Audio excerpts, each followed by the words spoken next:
नमस्कार दोस्तों, नमस्कार।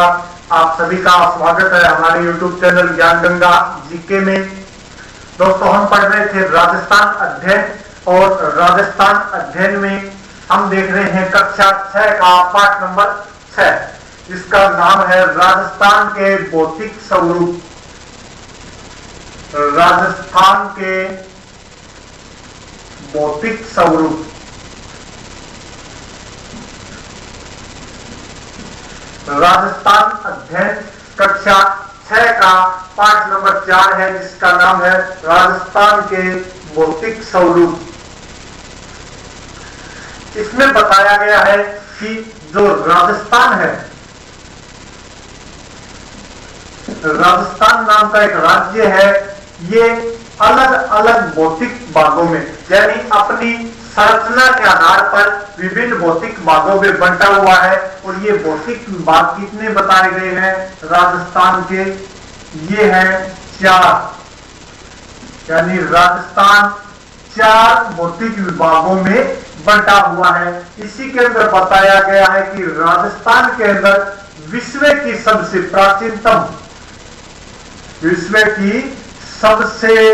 प्राचीनतम पर्वतमाला है। सबसे प्राचीनतम पर्वतमाला है। ये 2 बातें बताई गई है। फिर यहाँ पर राजस्थान का भौतिक विभाजन किया गया है और भौतिक विभाजन में जो पहला भाग आता है उसका नाम है थार का मरुस्थल। थार का मरुस्थल। और इसके अंदर बताया गया है कि भारत की पश्चिमी सीमा से, भारत की पश्चिमी सीमा से लेकर अरावली पर्वत तक अरावली पर्वत तक का भाग क्या कहलाता है? थार का मरुस्थल।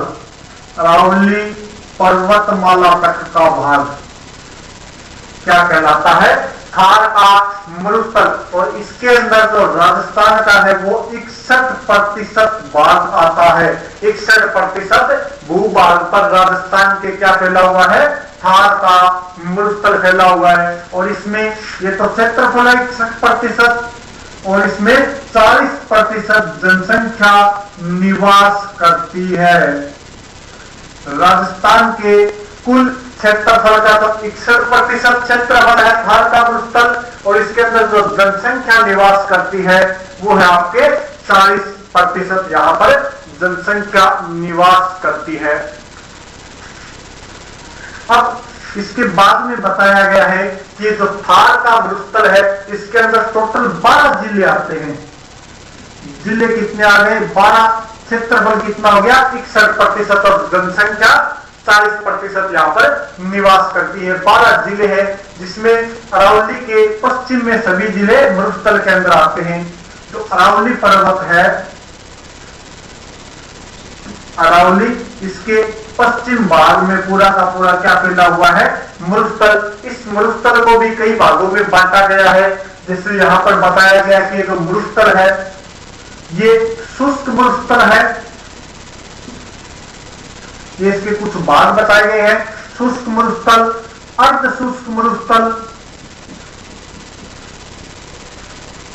इसके अलावा घग्गर प्रदेश, शेखावाटी प्रदेश और नागौरी उच्च भूमि, ये इसके कुछ भाग बताए गए हैं। शुष्क प्रदेश है, अर्ध शुष्क प्रदेश है, घग्गर प्रदेश है, नागौरी उच्च भूमि है, शेखावाटी है। इसके अलावा अपने लूनी बेसिन बीसी के अंदर ही पढ़ते हैं। अब बताया गया कि जो थार का मरुस्थल है ये विश्व में सर्वाधिक जन घनत्व वाला मरुस्थल है। यहाँ पर सर्वाधिक क्या है? जन घनत्व है। यानी विश्व के अगर और मरुस्थलों से इसकी तुलना की जाए तो वहां से ज्यादा जनसंख्या यहाँ पर निवास करती है, यानी यहाँ का जन घनत्व अधिक है। प्लस में क्या है? पशु घनत्व भी अधिक है। ये अन्य मरुस्थलों से तुलना की गई इसकी, विश्व के अन्य मरुस्थलों से तुलना की गई। यहाँ पर जन घनत्व अधिक है, पशु घनत्व अधिक है। इसके अलावा यहाँ पर वनस्पति भी अधिक है। विश्व के अन्य मरुस्थल के अलावा यहाँ पर संसाधन भी अधिक है और यहाँ पर खनिज भी अधिक है। इस कारण इस पूरे के पूरे मरुस्थल को क्या बोला गया है? अन्य मरुस्थलों से अधिक, यानी धनी मरुस्थल इधर दिखाई दे रहा है, धनी मरुस्थल। विश्व के अन्य मरुस्थलों से इस मरुस्थल को क्या बोला गया है? धनी मरुस्थल। इसी मरुस्थल के अंदर कुछ भाग है जहां पर शुष्क मरुस्थल है। उसके अंदर क्या क्या आता है? आपका जैसलमेर आ गया, बीकानेर आ गया, बाड़मेर आ गया, कुछ भाग जोधपुर का आ गया। और इन्हीं शुष्क मरुस्थल को कहा जाता है महान भारतीय मरुस्थल। महान भारतीय मरुस्थल किसको कहा जाता है? शुष्क मरुस्थल को ही महान भारतीय मरुस्थल कहा जाता है। ये बातें बताई गई है इस मरुस्थल प्रदेश के अंदर। दोबारा देखते हैं इस मरुस्थल प्रदेश को। राजस्थान के अंदर 4 भौतिक प्रदेश बताए गए हैं, जिसमें से पहला है मरुस्थल प्रदेश। और ये जो मरुस्थल प्रदेश है ये राजस्थान के क्षेत्रफल के 61% भाग पर फैला हुआ है। 40% यहाँ पर जनसंख्या निवास करती है। विश्व का सबसे ज्यादा धनी मरुस्थल है, विश्व का सबसे ज्यादा धनी मरुस्थल है। इसके अलावा यहाँ पर सर्वाधिक जन घनत्व है, पशु घनत्व है और यहाँ पर सर्वाधिक संसाधन पाए जाते हैं। वनस्पति अधिक है अन्य मरुस्थलों की तुलना में। नंबर 2 पर जो दे रखा है वो है आपके अरावली पर्वतीय प्रदेश। अरावली पर्वतीय प्रदेश, ये जो अरावली पर्वतीय प्रदेश है ये राजस्थान के टोटल क्षेत्रफल के बताया गया है कि जो लगभग 9% भाग पर फैला हुआ है। राजस्थान का जो टोटल क्षेत्रफल है उसके 9% भाग पर फैला हुआ है। और ये गुजरात से लेकर गुजरात तो दिल्ली तक फैली हुई एक पर्वतमाला है जो इसे हम अरावली के नाम से जाना जाता है। दिल्ली के अंदर रायसीना की पहाड़ियां तक ये फैली हुई है। इसके अलावा इसकी कुल लंबाई बताई गई है जो है 692 किलोमीटर। ये कुल लंबाई है। राजस्थान के अंदर है इसकी लंबाई 550 किलोमीटर। राजस्थान में लंबाई कितनी है? 550 किलोमीटर लंबाई है इसकी अरावली पर्वतमाला की।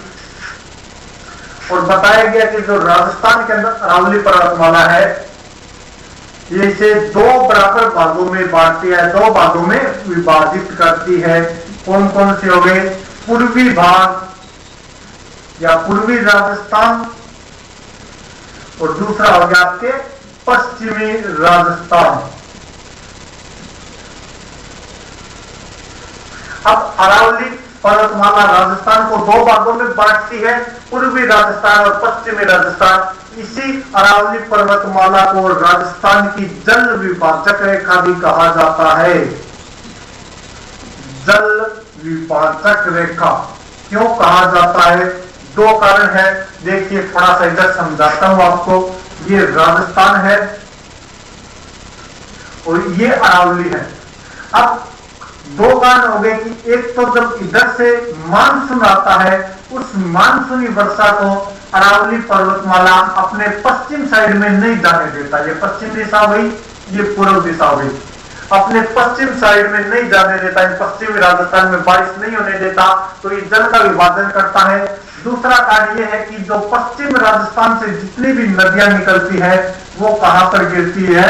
अरब सागर में। और जो पूर्वी राजस्थान से नदियां गिरती है निकलती है वो कहां पर गिरेगी? बंगाल की खाड़ी में। तो कुल मिलाकर ये राजस्थान के जल का क्या कर रही है? विभाजन। तो इस अरावली को क्या कहा जाता है? राजस्थान की जल विभाजक रेखा। तो ये बात आपके समझ में आ गई कि राजस्थान की जल विभाजक रेखा अरावली को कहा जाता है, क्यों कहा जाता है, ये दोनों बातें समझ में आ गई होगी। अब देखिए इसी अरावली से अनेक नदियों का उद्गम होता है। अनेक नदियों का उद्गम होता है। इसी अरावली में अनेक प्रकार के खनिज संसाधन भी पाए जाते हैं। और इसी अरावली, ये अरावली मानसून को रोककर मानसून को रोककर दक्षिण पूर्वी राजस्थान में अच्छी बारिश करवाती है। अच्छी बारिश करवाती है, यानी ये जो दक्षिण पूर्वी राजस्थान में बारिश होती है, इसका कारण भी क्या है? अरावली, क्योंकि अरावली मानसूनी बादलों को आगे नहीं जाने देती। इस अरावली का जो प्रमुख चोटी बताई गई है वो है गुरु शिखर। सर्वोच्च चोटी कौन सी बताई गई है? गुरु शिखर 1722 मीटर, और कहां पर है? सिरोही के अंदर। सिरोही के अंदर ये बताई गई है 1722 मीटर, और राजस्थान के सर्वोच्च चोटी है इस अरावली की सर्वोच्च चोटी, और ये ही मध्य भारत की भी सर्वोच्च चोटी है। और बताया गया कि जो अरावली पर्वतीय प्रदेश है ये राजस्थान का सर्वोच्च यानी सबसे ऊंचा पर्वतीय प्रदेश है। ये बातें बताई गई है अरावली के बारे में। यहाँ से बहुत प्रकार के खनिज पाए जाते हैं, मानसून का विभाजन करती है, या जल विभाजक रेखा के नाम से भी इसे जाना जाता है। यहाँ से बहुत सारी जड़ी बूटियां वगैरह भी प्राप्त होती है। अब नंबर तीसरा जो आपके भौतिक प्रदेश है वो है पूर्वी मैदान। अरावली विश्व की सबसे प्राचीनतम वलित पर्वतमाला है। विश्व की सबसे प्राचीनतम क्या है? वलित पर्वतमाला। ये भी ध्यान रखना, जो मैंने आपको शुरुआत के अंदर ही बता दिया था। अब देखते हैं नंबर 3 पर, पूर्वी मैदानी भाग। पूर्वी मैदानी भाग या पूर्वी मैदानी प्रदेश भी बोल सकते हो। ये जो पूर्वी मैदानी प्रदेश है ये नदियों द्वारा निर्मित मैदान है। और कौन कौन सी नदियां हैं? इसके अंदर है आपके चंबल, बनास, बाणगंगा, प्लस माही, वही की सहायक नदियां। प्रमुख नदी है ये चंबल हो गई, बनास हो गई, बाणगंगा हो गई, माही हो गई, ये प्रमुख नदी है। बाकी इनकी सहायक नदियां, सहायक नदियों द्वारा निर्मित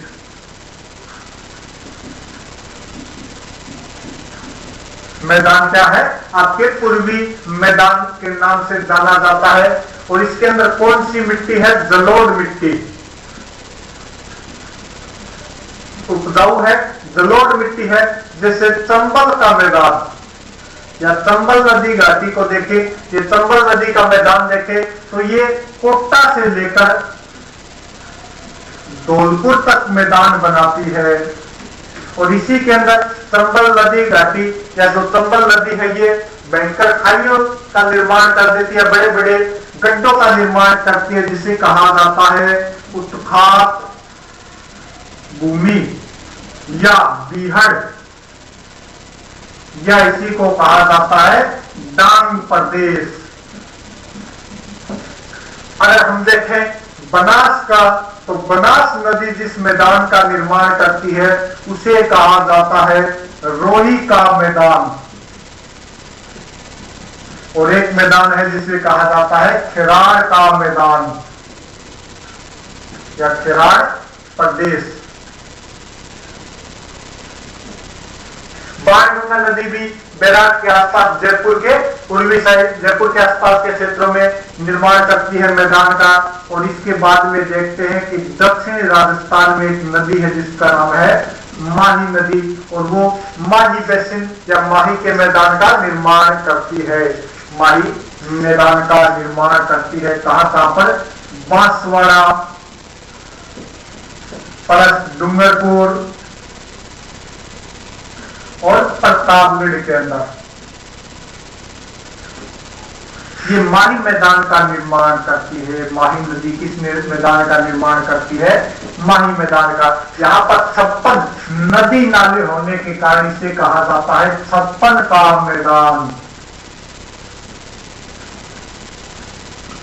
56 का मैदान भी इसे कहा जाता है। अत्यधिक उपजाऊ है और इसके अंदर टोटल राजस्थान के लगभग 23% भूभाग पर फैला हुआ है और इसके अंदर 39 या 40% जनसंख्या निवास करती है।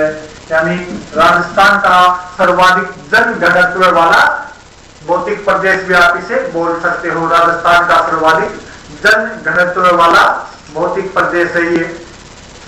उपजाऊ है, यहाँ पर अच्छा खासा अनाज वगैरह भी होता है। अब देखते हैं नंबर 4 पर, जिसका नाम है दक्षिण पठारी प्रदेश, या उसे आहुति का पठार भी कहा जाता है।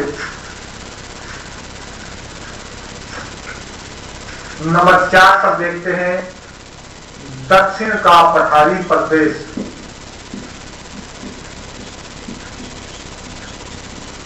या इसे ही कहा जाता है हाड़ौती का पठार। हाड़ौती का पठार इसलिए कहा जाता है क्योंकि यहाँ पर चौहानों की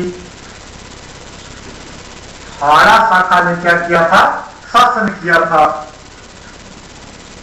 क्या क्या आएगा इसके अंदर, आएगा आपके कोटा प्लस 12 प्लस झालावाड़ और बूंदी, ये इसके अंदर आता है। यहाँ पर ये जो मैदान, ये पठारी प्रदेश है, ये लावा ज्वालामुखी के लावा से निर्मित है। यानी यहाँ पर लावा निर्मित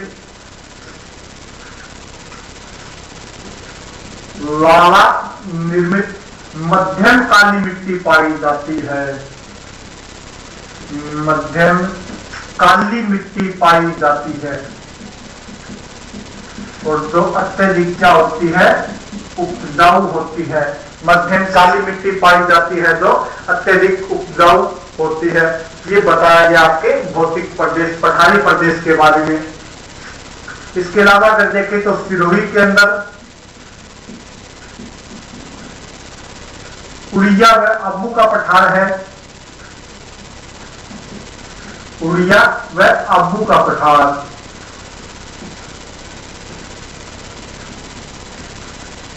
और देखे तो चित्तौड़गढ़ में मेसा का पठार,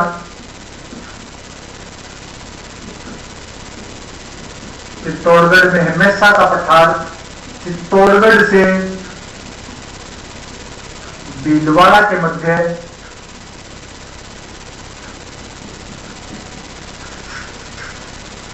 चित्तौड़गढ़ से भीलवाड़ा के मध्य ऊपरवाल का पठार है। और उदयपुर के अंदर आपके लसाड़िया का पठार है। उदयपुर में लसाड़िया का पठार। ये राजस्थान के कुछ पठारों के यहाँ पर जिक्र किए गए हैं, नाम दिए गए हैं कि कौन कौन से पठार है। अब इसके अलावा ये तो अभी राजस्थान के भौतिक प्रदेश जो अपने इसके अंदर बताए गए हैं अपनी राजस्थान अध्ययन कक्षा 6 के 6 नंबर पाठ में है। अब दिया गया है कि इसी राजस्थान अध्ययन, इसी के अंदर पाठ के अंदर दिया गया राजस्थान की जलवायु, जलवायु व ऋतुएं, जलवायु व ऋतु। इसी के अंदर अगला हेडिंग बोल सकते आप, ये रखा है जल वायु व ऋतु। और राजस्थान के अंदर ये दोनों चीजें बताई गई अलग अलग। तो देखिए जलवायु, राजस्थान के अंदर जलवायु बताई गई है 5 प्रकार की, और जो ऋतु है ये बताई गई है 3 प्रकार की।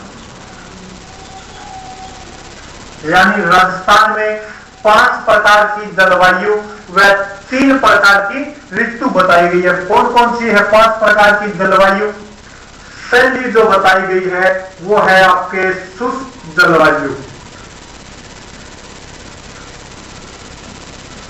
शुष्क जलवायु जो आपके शुष्क मरुस्थलीय प्रदेश में की जलवायु के बारे में बताया गया है। दूसरी है वह अर्ध शुष्क जलवायु,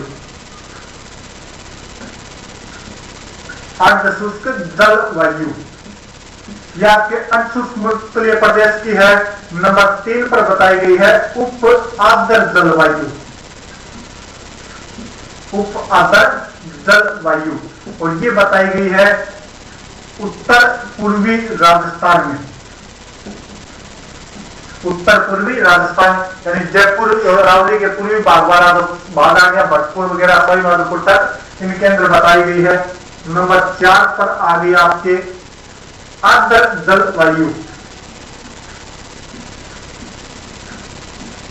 और आर्द्र जलवायु के अंदर आ गया आपके सवाई माधोपुर से लेकर चित्तौड़गढ़ तक का भाग। और नंबर 5 पर बताई गई है अति आर्द्र जलवायु।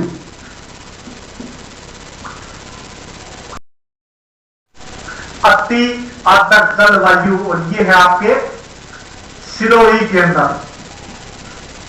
प्लस में झालावाड़ के अंदर, जहां पर थोड़ी अत्यधिक ज्यादा वर्षा होती है। 5 प्रकार की जलवायु बताई गई है। इसके अलावा 3 प्रकार की ऋतुएं हैं।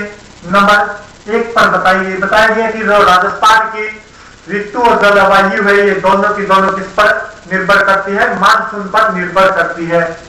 इसके अंदर जो ऋतु बताई गई है, पहली है ग्रीष्म ऋतु,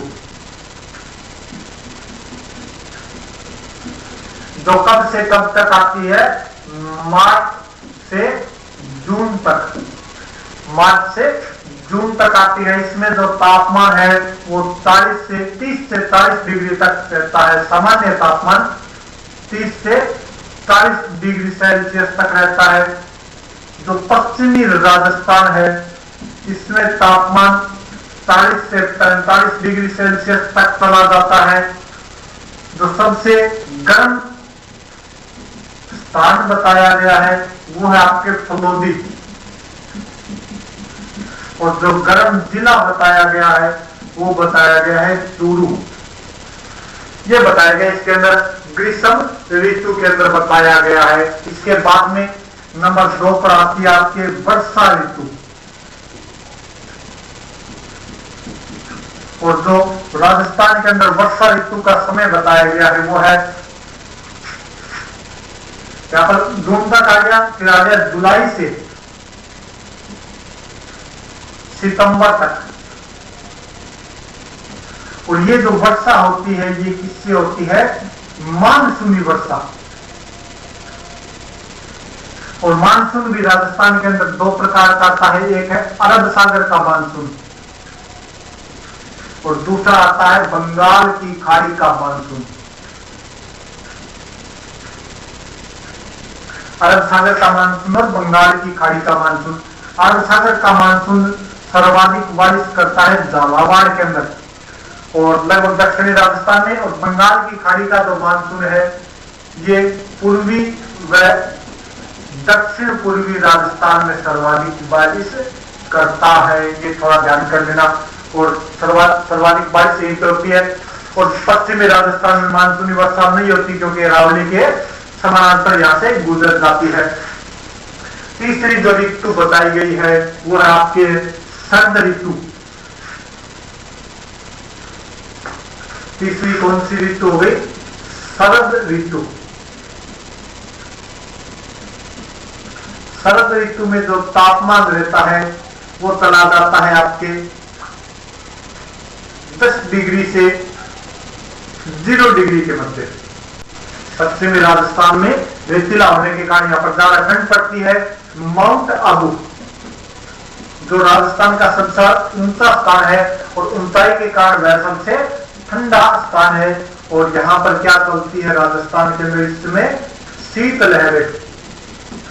राजस्थान के अंदर क्या चलती है, शीत लहर, ठंडी हवा जो चलती है या साइबेरियन हवाएं हैं वो क्या होगी, शीत लहर।